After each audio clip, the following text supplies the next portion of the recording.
안녕하십니까. 전기차 읽어주는 남자 전인남입니다. 네, 오늘도 테슬라 소식으로 여러분들 찾게 되었습니다. 테슬라 소식에 앞서서 테슬라 매뉴얼 읽어드리기 시작하겠습니다. 이거 먼저 말씀드려야 제 영상 많이 보시니까. 네, 오늘은 좀 사소하지만 그래도 알아두셔야 되는, 그리고 앞으로 모델 Y를 받으실 분들은 좀 보셨으면 하는 그런 트렁크 사용 방법입니다. 뭐 트렁크 사용하는데 그거를 막 매뉴얼을 읽어주냐 하실 수도 있는데, 중요한 부분이 많이 있습니다. 간과하실 분도 많이 계시니까 네, 꼭 보셨으면 좋겠어요. 일단 트렁크 여는 방법 다양합니다. 네, 뭐 UI를 통해서 여는 방법은 너무 직관적이라서 설명드릴 필요 없고, 그리고 뒤에서 버튼 딱 누르면은 열리는 거, 그것도 뭐 말씀드릴 필요도 없고 사실. 네, 키팝으로는 두 번 뒤쪽을 이렇게 클릭하면 되는데 키팝 사실 분들 많이 안 계실 겁니다. 일단 여는 방법을 그렇게 자세하게 설명드리고 싶었던 게 아니고, 리프트 게이트 개방 높이 조정, 이 부분을 좀 강조를 드리고 싶은데, 아시다시피 여러분들 모델 Y 주니퍼는 트렁크가 해치로 열리게 돼요. 그래서 모델 3보다 모델 Y가 엄청나게 크게 열리게 됩니다. 저도 차 받아보고 이거 정말 많이 열려가지고 입을 쫙 벌려가지고 좀 놀랄 정도였는데, 뭐 기존에 SUV를 타셨던 분들이면은 뭐 그게 별거네 하실 수도 있는데, 뭐 세단을 타시다가 이렇게 넘어가시는 분들은 그 감이 안 오실 수가 있습니다. 이게 뒤쪽이 생각보다 무지막지하게 열리기 때문에 이 열리면서 위에 있는 지하 주차장의 구조물에 닿을 여지가 정말 많습니다. 우리나라는 아무래도 지하 주차장이 워낙 많고 친구가 작은 곳도 있거든요. 특히 이제 구축 같은 경우는 정말 좁고 신축이라도 좁은 곳이 굉장히 많아요. 그래서 트렁크를 여신다 할 때 모니터를 통해서 막 열린 버튼 있다고 해가지고 다짜고짜 누르지 마세요. 네, 여러분들이 항상 다니던 곳 아니면요, 항상 저는 직접 눈으로 보고 뒤에 트렁크 버튼 그거를 통해서 열었었으면 좋겠습니다. 처음 가시는 곳이면은 그걸 보고 이게 열렸을 때 위를 가격하는가 아닌가 이런 것들을 잘 보셔야 됩니다. 여기는 아무래도 트렁크 해치 열리는 이 속도 자체가 좀 테슬라가 빠른 편에 좀 속한다고 생각하거든요. 그러다 보니까 정말 빠르게 열리는데 자칫 잘못하면 그냥 위에는 벽에 받아가지고 트렁크가 쿵푹 파여버릴 수가 있습니다. 그래서 나중에 이거를 가리기 위해서 강제로 스포일러를만 구매하시고 막 그런 분들이 분명히 나오십니다. 적어도 제 영상을 보고 계신 시청자분들, 구독자분들은 이런 불상사 겪지 않도록 처음 가시는 곳이면 무조건 눈으로 직접 보고 트렁크를 언제든 정지시킬 수 있는 그런 환경에서 트렁크를 여셔라, 그렇게 말씀을 드리고 싶고요. 그러면 이 개방 자체를 쩍이 아니라 살짝만 좀 열리게 받고 싶다. 네, 당연히 방법이 있죠. 뭐 다른 제조사들도 마찬가지인데요. 트렁크 버튼이 일단 눌러요. 그럼 열리겠죠? 그러면은 이제 트렁크에 달려있는 버튼이 있습니다. 닫힌 버튼. 그걸 한번 누르면은 그 상태에서 멈춥니다. 그리고 멈춰진 상태에서 그거를 이어서 쭉 누르고 있어요. 그러면은 삑 하고 네, 이렇게 저장이 되거든요. 그래서 그때 이후로는 어떤 곳에서 트렁크를 열더라도 딱 그 정도만 열리게 할 수가 있습니다. 네, 나는 왠지 실수를 해가지고 천장을 박을 만한 여지가 굉장히 많다 하시는 분들은 처음부터 이 트렁크 개방 높이를 얼마 열리지 않게 이렇게 설정하시는 거를 좀 권해드려요. 네, 그리고 이렇게 설정했는데 항상 이 정도 적게 열리면은 이거를 좀 초기화해가지고 다시 원래 순정대로 쩍 열리게 하고 싶지 않겠습니까? 방법 간단합니다. 컨트롤, 정비, 저장된 위치 제거하기로 가셔가지고 이거를 제거하시면 된다라고 말씀을 드리고 싶습니다. 네, 경고, 제가 말씀드린 내용 있죠? 이거 굉장히 중요하다. 이미 티켓이 찾아보시면은 벌써 정말 안타까운 사례들 많이 나오니까 적어도 이 영상 보시는 분들은 네, 그런 안타까운 사례에 포함되지 않도록 단단히 신경을 쓰시길 좀 추천을 드리고요. 그리고 핸즈프리 트렁크가 있죠. 이거는 이제 모델 3 하이랜드, 그리고 모델 S, 모델 X의 일부 차량들, UWB가 포함된 차들이죠. 그리고 이번에 모델 Y 주니퍼가 되면서 들어가게 됐는데요. 말 그대로 핸즈프리 트렁크는 뭐 독삼사나 뭐 그런 차들처럼 이 트렁크 뒤쪽을 뭐 발바닥으로 이렇게 쑥 이렇게 하면서 그걸 인식해가지고 이렇게 열리게 하거나 그런 게 아닙니다. 그냥 핸드폰을 들고 이 트렁크 쪽에 좀 길게 한 3초 정도 있으면 얘가 삑삑삑 하면서 이렇게 쫙 열립니다. 그걸 인식해가지고. 기존의 블루투스는 그게 아니냐? 네, 좀 어렵습니다. 왜냐면은 블루투스보다 UWB, 이게 핵심이거든요. UW가 되면서 정말 기가 막히게 차와 이 핸드폰과의 거리 그리고 위치까지도 되게 자세하게 측정할 수 있게 되었거든요. 그래서 이 핸드폰 키도 UWB 지원하는 핸드폰 쓰시는 분들은 블루투스를 쓰는 차들 그런 핸드폰보다 훨씬 좀 용이하게 좀 열리실 건데, 이게 이제 트렁크에도 적용이 됩니다. 프렁크에도 적용이 됐고요. 이거를 컨트롤 잠금 닫기 핸즈프리 트렁크 터치해가지고 활성화하시면 된다라고 보시면 될 것 같습니다. 그리고 이것도 열릴 때 아무래도 자동으로 열리니까 천장을 박을지 안 박을지 이것도 약간 간과하신 분이 계실 수가 있어요. 이런 부분 간과하지 마시고 꼭 천장을 주시하셔라, 이렇게 말씀을 드리고 싶습니다. 네, 굉장히 좀 간단하죠? 간단하지만 여러분들 트렁크 강제로 스포일러 달게 하는 거 제가 막아드렸다. 네. 그리고 전면 트렁크, 프렁크 얘기도 좀 간단하게 하고 가도록 하겠습니다. 프렁크 여는 법은 간단하고요. 이거는 그냥 모니터 상태로 열셔도 됩니다. 어차피 그렇게 하셔야 돼요. 왜냐면은 뒤에 있는 트렁크처럼 눌러가지고 열 수 있게 하는 그런 게 없으니까 모니터라든지 핸드폰 앱을 통해 가지고 프렁크를 누르셔가지고 열면 되고요. 테슬라 처음 입문하신 분 많이 계실 거니까 이 본네트를 연다는 걸 좀 생각해보면은 약간 좀 꺼려지는, 아니면은 좀 뭔가 조작이 많이 들어가야 되는 그런 것들을 많이 걱정하실 거란 말입니다. 어떻게 테슬라 오너는 저 번거로운 본네트를 그렇게 매번 여냐, 이렇게 생각하실 수도 있는데, 다른 차들과 다르게 테슬라 프렁크는 이 안전 고리 같은 것들이 좀 없습니다. 그러니까 버튼 누르면은 그냥 열리는 거예요. 쑥 열립니다.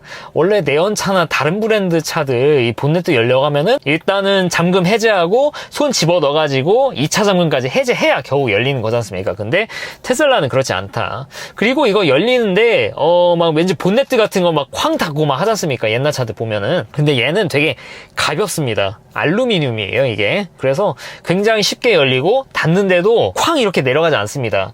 이게 저항감이 있어가지고 좀 가벼운 힘으로 하면은 이게 내려갑니다. 그 상태에서 꾹 눌러주시면은 닫고 하실 수가 있다라는 거.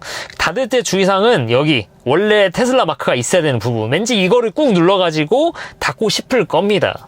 근데 그렇게 하지 말고요. 여기 보시면 손상 방지하려면 이렇게 합니다. 여기 누르지 마시고 이쪽 양손으로 원래 T마크가 있어야 되는 사이 양쪽을 이렇게 꾹 눌러주셔라. 얘만 계속 누르지 않습니까? 얘도 처음에는 문제가 없을 수 있는데 얘만 계속해서 쓰면은 이쪽에 고리가 물리면서 좀 V자 형태로 이렇게 이쪽에 힘이 많이 들어가니까 잠기면서 그쪽만 부하가 생기니까는 양옆으로 좀 뜨는, 재수 없으면은 그런 상황이 벌어질 수가 있습니다. 얘가 또 가볍지 않습니까? 그래서 그런 부분이 있으니까 닫으실 때는 꼭 가상의 T자 라인 양쪽을 이렇게 꾹 눌러 주셔라, 이렇게 말씀을 드리고 싶습니다. 네, 그리고 이 부분 말씀을 드려야 될 것 같아요. 모델 Y가 이번에 광고했던 게 무엇입니까? 바로 프렁크에 배수 플러그가 장착이 되어 있다. 그래서 프렁크에다가 얼음 넣고 물 넣고 아이스 박스처럼 그렇게 써가지고 맥주도 넣고 어디 캠핑 가가지고 그거를 마시고 뭐 음료도 넣고 그렇게 하라고 잘 써놨었습니까? 근데 여기서 함정이 있습니다. 바로 전면 트렁크에 배수 또는 세척 시 전자 모듈이나 노출된 배선에 물이 들어가지 않도록 주의를 하라고 합니다. 액체의 수위를 항상 내부 비상 해제 장치 아래로 유지하세요. 이를 따르지 않으면 손상이 발생할 수 있습니다. 야, 이거 핵심입니다, 이거. 그러니까 어디 말씀드리는 거면 여기. 네, 모델 Y 프렁크가 되게 깊습니다. 그래서 여기까지 채울 일이 사실 많지는 않아 보이긴 하는데, 그래도 이게 아무래도 모델 Y는 앞에다가 배수된다고 하니까 이거를 매뉴얼을 안 보고 그냥 쓰게 되면은 여기 수위 충분히 그 위까지 채우실 분이 많이 계실 거라 생각을 합니다. 근데 테슬라가 주의사항 주고 있죠. 바로 여기 선까지는 절대 채우지 말아라. 왜냐? 이 안에 배선이 들어있으니까. 뭐 오토 프렁크나 이런 거 다 이해해보신 분은 아시겠지만 여기 바로 그냥 배선 있습니다. 바로 배선 뭉치가 사실 이거 뜯으면 바로 있어요. 그래서 전 솔직히 여기까지도 좀 채우지 않았으면 좋겠는데, 일단 메뉴상에는 적어도 여기까지는 채우지 말아라, 이 아래까지만 채워라, 이렇게 나와 있으니까 절대 여기 프렁크 내부 비상 해제 이 버튼까지 차오르지 않게 잘 조정을 하셔라. 얼음이 녹아가지고 좀 상승하면은 플러그로 좀 열어가지고 그 아래로 좀 수위를 좀 조절하신 거를 적극 권해드립니다. 네, 이걸로 막 아이스팩처럼 썼다가 막 고장났다? 그러면은 보증 수리 못 받으십니다. 이거는 소비자 과실입니다. 왜냐? 여기 매뉴얼에 써 있으니까. 네, 그래서 이런 부분, 사소한 부분 매뉴얼을 통해서만 알 수 있는 부분이지 않습니까? 이런 거를 여러분들 귀찮으시니까 제가 이렇게 읽어드리니까 네, 이렇게 좋아요와 구독 네, 부탁드립니다. 이렇게 하면서 오늘 매뉴얼 읽어드리기 시리즈 세 번째 시리즈 네, 마무리 짓도록 하겠습니다. 네, 그리고 두 번째 소식입니다. 와, 이거는 어떻게 보면 이미 모데와의 롱레인지 그리고 런치 시리즈를 받으신 분들이면 약간 좀 그럴 부분, 저라도 좀 그럴 것 같아요. 바로 이 모데와의 롱레인지 신규 인증 소식입니다. 바로 오늘 이 영상을 찍고 있는 6월 30일 나온 따끈따끈한 인증이에요. 이 말인즉슨 아마도 이전에 받은 차들은 인증을 옛날에 받은 거기 때문에 이거하고는 사실 상관이 없으실 거다. 그리고 아마 7월 초에 받으실 분도 일부분도 아마도 이 인증 받은 차량하고는 좀 거리가 머실 겁니다. 그러면 이 인증 새로 받은 게 뭐가 다른데 하실 수 있는데 바로 이 배터리 용량이 좀 증가를 했습니다. 어느 정도? 대략 한 5% 정도 증가를 했습니다. 19인치 기준으로 모델와의 롱레인지가 기존에 500km를 인증받았습니다. 복합으로. 근데 이번에 6월 30일에 새롭게 인증받은 게 523km입니다. 네, 20인치 같은 경우에는 476에서 480 좀 넘게 그런 식으로 좀 증가했는데 제가 이 소스를 봤는데 어디 간지 모르겠어요. 제가 이거 나오면 다시 한번 좀 말씀드리고 일단 19인치 기준으로 5% 정도가 상승을 했다라고 좀 보시면 될 것 같습니다. 어떻게 보면 지금 받으신 분들은 뭔가 좀 괜히 차를 빨리 받아가지고 좋긴 하지만 뭔가 날벼락 받은 좀 그런 느낌. 이게 뭐 테슬라를 저도 옹호하고 싶은 마음이 없습니다. 왜냐면은 이미 롱레인지 받아가지고 즐겁게 타시는 분들 심정은 제가 아니까요. 그래서 이런 부분은 좀 아쉽기는 한데 이게 참 그렇습니다. 홈페이지에는 예전에 인증받은 결과 그대로 팔았고 만약에 그때 계약을 했는데 차를 좀 늦게 받아서 이 새롭게 인증받은 배터리 좀 좋은 배터리가 들어가서 주행 가는 거리가 좀 증가하는 쪽으로 이렇게 변했으면은 좀 그렇기는 하지만 뭔가 법적으로 뭔가 책임을 지거나 그럴 부분은 좀 없기 때문에 좀 아쉬운 부분이라고 할 수 있겠죠. 다만 이제 모델와의 롱레인지를 좀 늦게 받으신 분들은 이 개선된 배터리가 탑재된 차량을 받으실 가능성이 좀 높다라는 거 좀 말씀드리고 싶습니다. 마치 21년도가 생각납니다. 21년도 3월에 리프레시 모델 3가 처음 출고가 됐었죠. 근데 3개월 뒤에 21년 6월에 이제 리프레시라고 배터리 용량 한 5% 증가를 했죠. 그리고 많은 부분이 또 개선이 살짝 좀 됐습니다. 그래서 리프레시 우리나라만 있는 그런 표현 방법인데 이만큼 테슬라가 이 개월 단위로도 차를 계속 이렇게 개선을 시켜줍니다. 다른 제조사였으면은 이거를 왕창 몰아놓고 뭐 연식 변경할 때 이렇게 풀어놓는데 테슬라는 수시로 이렇게 바꾼다는 거. 계속 있으면 좋아지겠네 이렇게 하면은 차 사기가 사실 쉽지 않습니다. 뭐 다음에 모델와의 롱레인지 좋아질 거 RW도 마찬가지고 어떤 게 있을까? 뭐 제 영상 보신 분들 아시겠지만 지금 LTE 모듈인 게 5G로 바뀔 겁니다. 5G 일부 좀 적용이 됐고 이게 로보택시 부분에 이제 뒤쪽에 천장 얘기가 좀 나오거든요. 제가 요새 좀 뉴스를 제대로 안 다뤄져가지고 제대로 말씀 못 드렸는데 이게 5G 모듈이 달린 차들은 이 안테나도 형상이 좀 다른 게 좀 들어가나 봅니다. 좀 가리는 부분이 있는 것 같은데 아무튼 이게 연말까지 모든 모델Y에 대해서 적용이 될 가능성이 있습니다. 그러면 이제 어떤 분은 같은 돈 내고 4G, 어떤 분은 같은 돈 내고 5G까지 지원하는 그런 차량을 받으실 거고 사실 4G와 5G도 은근히 좀 차이가 날 거라고 생각을 해요. 왜냐면 이제 테슬라 같은 경우 이 통신하는 게 워낙 많고 유튜브나 넷플릭스 보는 게 많이 있기 때문에 거기다 한 가지 더 슈퍼 매니폴드 2 이 힙펌이 어떻게 보면 좀 개선된 버전 이게 소수점 단위로 개선된 게 아니라 약간 파문올림되는 수준의 그런 개선되는 거 이것도 연말까지 서서히 업데이트가 될 겁니다. 전부 뿌려지지 않은 거냐면 이거에 대해서 확실히 서플라이 체인이 갖춰지지 않으면은 전부 다 뿌리지는 못하는 것 같아요. 한번 짝 끊고 연식 변경하면서 모든 걸 이렇게 적용하는 게 아니라 서플라이 체인이 갖춰지면 갖춰질수록 그 중에서도 일부 차량들만 이런 업데이트된 내용을 받고 어떤 차는 업데이트 받지 못한 좀 그렇게 좀 되는 부분이 좀 있습니다. 테슬라의 좀 특성이고 이런 부분을 좀 납득하기 어려우면은 사실 그럼에도 불구하고 저도 사람이니까요. 그 이제 받으신 분들 심정 생각하면은 그럼에도 불구하고 참 좀 그렇다라는 생각이 여전히 듭니다. 뭐 예전에 브레이크 패드만 하더라도 4P, 2P 이슈 지금도 있지 않습니까? 중국에는 4P라는데 우리나라는 2P고 뭐 성능 뭐 비슷하니 어쩌네 그러더라도 이게 기분이가 그렇지 않았습니까? 아무튼 이런 부분에 대해서 좀 납득하지 못하면은 테슬라를 사기는 좀 어려운 부분이 있습니다. 네, 이 부분은 좀 명확히 하시고 테슬라를 계약하실 때 네, 좀 고려를 하시는 것도 좋다, 이렇게 좀 말씀을 드리고 싶습니다.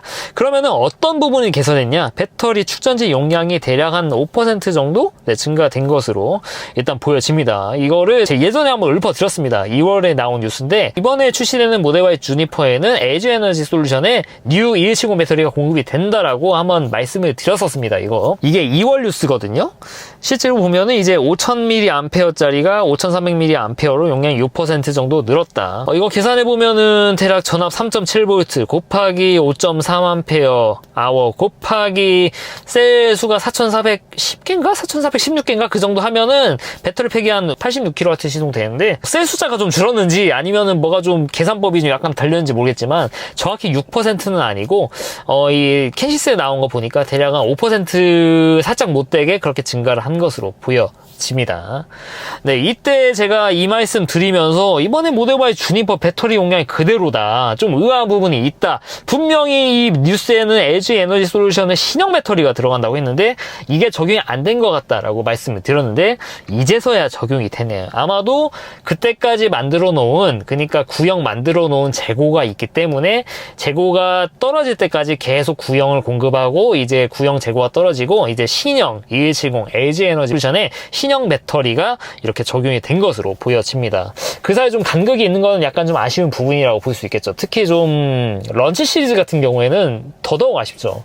이게 그냥 모델 Y보다 좀 비싼 차인데 심지어 배터리도 좀 구형이라는 거, 좀 이런 부분 좀 아쉽긴 합니다. 예를 들어 런치 시리즈 같은 경우 뭐 신형 넣거나 보통 롱레인지 구형 넣거나, 사실 이것도 좀 그런가? 좀 아쉽죠? 아예 그냥 이거 뭐 구형에다가 다 써버리고 이제 신형부터는 이걸 집어넣어야 좀 납득을 좀 하지 않을까, 그런 생각이 드는데, 말씀드린 저도 좀 그렇습니다. 감정이입도 되고 해가지고. 네, 아무튼 이 신형 2170 배터리가 들어갔는데 일단 배터리 용량이 좀 증가를 했고요. 이렇게 증가를 하면은 이제 LG 배터리 그리고 미국산에 들어가는 파나소닉 NCA 배터리와의 이 밸런스가 좀 맞는 것 같습니다. 기존까지 LG 에너지 솔루션의 에너지 밀도가 파나소닉 배터리보다 항상 낮았습니다. 그러다 보니까 이 미국산 차량이 이 중국산 차량에 비해서 좀 더 주행 가는 거리가 살짝 깁니다. 유저블 캐패시티도 좀 더 길어요. 5% 정도 차이가 납니다. 그런 부분이 좀 단점이었죠. 근데 이 신형이 들어갔다. 따끈따끈한 신형입니다. 그래서 에너지 밀도가 그만큼 증가했고, 물론 그렇기 때문에 이제 파나소닉 배터리와 LG 배터리 사이에 그 간격이 좀 많이 줄어들었다. 거의 없을 것으로 예상됩니다. 뭐 한 1, 2kWh 정도 차이 날 건데 그 정도는 뭐 차이 난다고 보기도 사실 어렵죠. 아마 유저블 캐패시티를 똑같이 아마 설정했을 것으로 좀 보여집니다. 그리고 파나소닉의 NCA 배터리에 비해서 이 LG 에너지 솔루션의 NCM 배터리가 약간 좀 유리한 부분이 있습니다. 약간 조금이라도 이 배터리 사이클이 좀 더 깁니다. NCM 배터리가. 물론 밀도를 좀 더 증가를 시켰지만 새로운 기술이 아마 좀 적용이 됐을 것으로 예상이 되어지고, 수명이 좀 길다. 그리고 충전 곡성 같은 경우는 테스트를 좀 해봐야 알 수 있을 것 같아요. 사실 구형 정말 사골처럼 우려먹던 그 배터리입니다.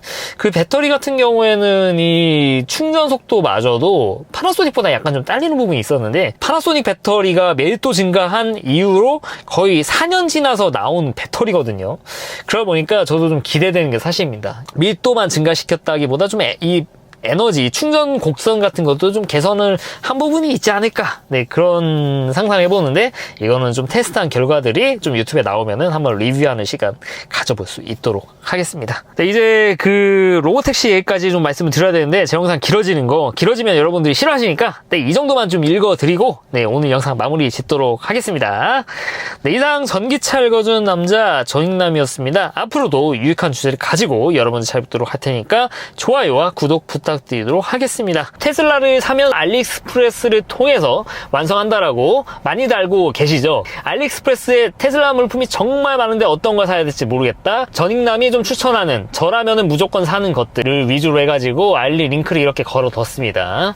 네, 제가 억지로 추천하는 거 없고요. 저라면 진짜 살만한 것들, 그리고 저도 안 쓸 건데 광고 때문에 억지로 넣고 그런 건 전혀 없으시니까 많은 관심 부탁드립니다. 네, 긴 영상 시청해 주셔서 대단히 감사합니다.